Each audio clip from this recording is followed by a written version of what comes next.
Hallo. Hallo? Muli ay, mga ko Billy.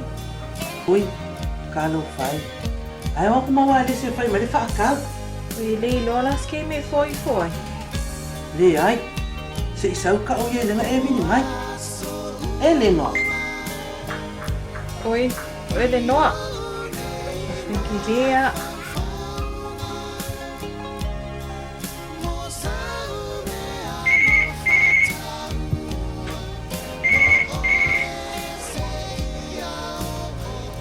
Hello. Hello?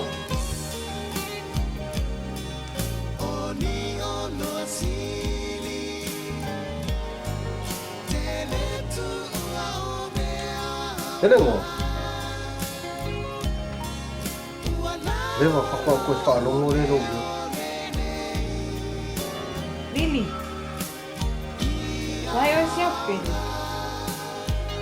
O vina ko fama lama, men ko ko malanga. Pa may alwa malewofo. Yalan mo. Oh shit, okay, off. Oh yeah. Hello? Hello? Yalan mo. Yalan mo. O Elena. Na fa mai ni fo e tsama fo metia. Ale na tsamo e mitsi lava ya Elena. Ah, wavili mai ngai yalan mo. Anga mo kula lang ket fon. Ano fa pero no ko e vili mai. Yala. So village sister milangan na fa sala ko. Seli ai. Kakala mo ka uo.